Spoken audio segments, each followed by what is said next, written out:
لوٹ مار کے خوگر آصف علی زرداری کا فرزند بلاول بھٹو نہیں، انتقام کی آگ میں جلتے ہوئے نواز شریف اور عمران خان نہیں۔ فارسی کا محاورہ ہے کہ اپنا لگایا ہوا زخم آسانی سے مندمل نہیں ہوتا۔ ہو سکتا ہے آج بھی قوم اگر اپنے گریبان میں منہ ڈالے، آج بھی مہاتیر محمد جیسی کوئی شخصیت تلاش کی جائے۔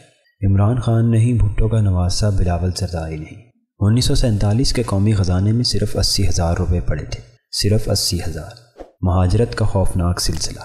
متحدہ ہندوستان کے اثاثوں میں سے 80 کروڑ پاکستان کا حصہ تھے جو روک لیے گئے۔ پنڈت جواہر لال نہرو نے کہا تھا، شبنم کے قطروں کی طرح جو سورج کی اولین کرنوں سے تحلیل ہو جاتے ہیں، پاکستان ختم ہو جائے گا۔ ابوالکلام آزاد اور جواہر لال کیا دیکھتے ہی دیکھتے کرم چند، موہن داس گاندھی بھی غیر متعلق ہونے لگے۔ انتہا پسند وزیر داخلہ پٹیل نے عنان اپنے ہاتھ میں لے لی۔ حیدرآباد پر قبضے کا فیصلہ انہوں نے کیا۔ کشمیر میں یلغار کے تانے بانے ان کی قیادت میں بنے گئے۔ طے پایا گیا کہ تقسیم کی افراتفری سے فائدہ اٹھا کر پاکستان کو بکھیر دیا جائے۔ اس کے باوجود ہم بچ نکلے۔ پاکستان کو 80 کروڑ روپے سونپنے کے لیے گاندھی جی نے مرن برت رکھا۔ ایک شام RSS کے کارکن گوڈسے نے گاندھی جی کو قتل کر ڈالا۔ خون سے لکھا گیا اعلان یہ تھا کہ پاکستان کے باب میں ذرا سی نرمی بھی برداشت نہ کی جائے گی۔ مفاہمت کی آرزو رکھنے والا خواہ ہندو تاریخ کا مقدس ترین آدمی ہی کیوں نہ ہو۔ مشرقی اور مغربی پاکستان میں اوسط آمدنی $80 فی کس اور بھارت میں اس سے 2 گنا تھی۔ صنعتیں سب کی سب بھارت میں تھیں۔ پاکستان میں ٹیکسٹائل کا ایک کارخانہ تھا۔ ایک GD روڈ کے علاوہ صرف 250 کلومیٹر پختہ سڑکیں، بجلی کی پیداوار صرف 250 میگا واٹ۔ اس کے باوجود 1968 تک پاکستان میں شرح ترقی حریف سے 2-3 گنا زیادہ تھی۔ اکتوبر 1958 میں ایوب خان نے اقتدار سنبھال لیا۔ نظریاتی اور سیاسی کنفیوژن پھیلانے میں فوجی اقتدار نے اہم ترین کردار ادا کیا۔ سیاستدان کم قصوروار نہ تھے۔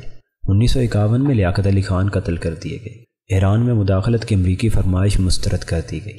لیاقت علی خان کی شہادت کے بعد افسر شاہی نے پرزے نکالنا شروع کیے۔ میر جعفر کے پڑپوتے اسکندر مرزا اور ملک غلام محمد ان کے سرخیل تھے۔ غلام محمد کو قائد اعظم حیدرآباد دکن سے لائے تھے۔ ذاتی زندگی میں وہ ایک خوش عقیدہ، لائق اور دیانتدار آدمی تھے۔ دکن میں 7,500 روپے ماہوار کی ملازمت چھوڑ کر پاکستان آئے اور 3,000 روپے ماہوار پہ خوش دلی سے اپنے فرائض سر انجام دینے لگے۔ اقتدار کی ہوس مگر ایسی چیز ہے جو عامیوں میں دیوتا بننے کا جنون جنم دیتی ہے۔ فوجی اقتدار سے پیدا ہونے والی پیچیدگیاں اپنی جگہ۔ فیلڈ مارشل کے عہد میں جدید صنعت کاری کی بنیادیں استوار ہوئیں، بلکہ زرعی انقلاب۔ گندم کی پیداوار 2 گنا ہو گئی۔ 1965 میں پاک فوج کو جنگ میں دھکیل دیا گیا۔ یہیں سے خوفناک بحران کا آغاز ہوا جو آج تک جاری ہے۔ 1964 کے انتخابات میں خوفناک دھاندلی فیلڈ مارشل کی پہاڑ ایسی غلطی تھی۔ سکندر مرزا کی ایرانی اہلیہ ناہید مرزا کی فرمائش پر لاڑکانہ کے کمسن جاگیردار ذوالفقار علی بھٹو وفاقی کابینہ کا حصہ تھے۔ بعد ازاں اسی آدمی نے پاکستانی معیشت کی جڑیں کاٹ ڈالی۔ مورخین کی اکثریت متفق ہے کہ 1965 کے کشمیر میں مہم جوئی کا مشورہ بھی عالی جناب نے دیا تھا۔ 1971 میں آن جناب نے اقتدار سنبھالا تو سانحہ مشرقی پاکستان کے باوجود پاکستان معاشی طور پر زندہ و بیدار تھا۔ نیم پاگل یحییٰ خان کے مختصر دور اقتدار کے سوا شرح ترقی اوسطاً 6% رہی۔ صنعتی نمو کی یہ سردہ برقرار رہتی تو پاکستانی معیشت آج ملائیشیا اور ترکی سے کہیں زیادہ مستحکم اور استوار ہوتی۔ صنعت پھل پھول رہی تھی۔ اصفہانی، آدم جی، جعفر برادرز، رنگون والا اور افریقہ والا برادرز کی قیادت میں ملک تیزی سے ترقی کے راستے پر تھا۔ ایک کے بعد دوسری فیکٹری، ایک کے بعد دوسرا کارخانہ، لاکھوں ملازمتیں ہر سال، لیکن پھر 2 لخت پاکستان کے ملبے پر سوشلزم کا پرچم لہراتے ذوالفقار علی بھٹو سریر آرائے سلطنت ہوئے۔ اقتدار سنبھالتے ہی 31 قسم کے سینکڑوں صنعتی یونٹ، 13 بینک، 14 انشورنس کمپنیاں، جہاز رانی کے 10 ادارے اور 2 پیٹرولیم کمپنیوں سمیت بہت کچھ سرکاری ملکیت میں چلا گیا۔ Steel corporation of Pakistan, Karachi electric, Gandhara industries, national refineries, Pakistan fertilisers, Indus chemicals, Ittefaq foundry, Habib bank, united bank, Muslim commercial bank, Pakistan bank, bank of Bahawalpur, Lahore commercial bank, Adamjee insurance, Habib insurance, new jubilee, Pakistan shipping, gulf steel shipping, central iron and steel mill سمیت کتنے ہی ادارے بھٹو کی ملکیت ہو گئے۔ انتہا یہ ہے کہ آٹا پیسنے اور چاول صاف کرنے والے چھوٹے چھوٹے کارخانے بھی۔ پہلا اعلان یہ تھا کہ حکومت فقط انتظام سنبھالے گی، ملکیت مالکان کی رہے گی۔ دوسرا یہ کہ حکومت ہی مالک ہوگی، کوئی زر تلافی نہیں ملے گا۔ رد عمل ہوا تو مالکان کو معاوضہ ادا کرنے کا فیصلہ ہوا، لیکن یہ کہ قیمت کا فیصلہ حکومت خود کرے گی۔ بھٹو کا مسئلہ مختلف تھا۔ وہ اپنے حامیوں اور مزدوروں کو انقلاب کا تعصب دینے پر تلے تھے، اپنے نعروں کے اسیر اور خود کو ہیرو ثابت کرنے پر اتارا۔ رزاق داؤد کے دادا سیٹ احمد داؤد جیل سے رہا ہوئے تو امریکہ چلے گئے۔ جہاں انہوں نے تیل کی کمپنی بنا لی۔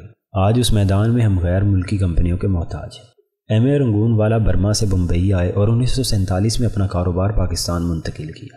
1-2 نہیں 45 کمپنیاں چلا رہے تھے۔ ملائیشیا چلے گئے۔ بٹالہ سے سی ایم لطیف آئے۔ بادامی باغ لاہور میں پاکستان کا سب سے بڑا انجینئرنگ کمپلیکس قائم کیا، ٹویوٹا کے اشتراک سے۔ رنگون والا ہی نہیں، ہارون جعفر سنز بھی پاکستان چھوڑ گئے۔ صنعت کاری تھم گئی۔ فینسی گروپ کے 41 کارخانے تھے، بعد میں صرف ایک فیکٹری لگا سکے، وہ بھی بسکٹ کی۔ قوم میں آئی جانے والی صنعتوں کا 80% برباد ہو گیا۔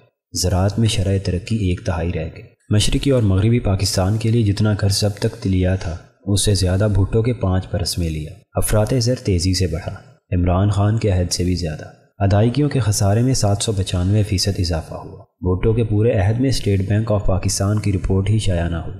شرح ترقی 2% رہ گئی۔ اب ہم چین کے مرہون منت ہیں۔ فارسی کا محاورہ یہ ہے کہ خود خریدی ہوئی بیماری کا علاج نہیں ہوتا، ملک و لاحق بیماری کا علاج ممکن ہے۔ قوم اگر فکر و تدبر پہ آمادہ ہو، مہاتیر محمد جیسی کوئی شخصیت تلاش کی جائے، کوئی جمہوری پارٹی تشکیل دی جائے، لوٹ مار کے خوگر آصف علی زرداری کا فرزند بلاول بھٹو نہیں، انتقام کی آگ میں جلتے ہوئے نواز شریف اور عمران خان نہیں۔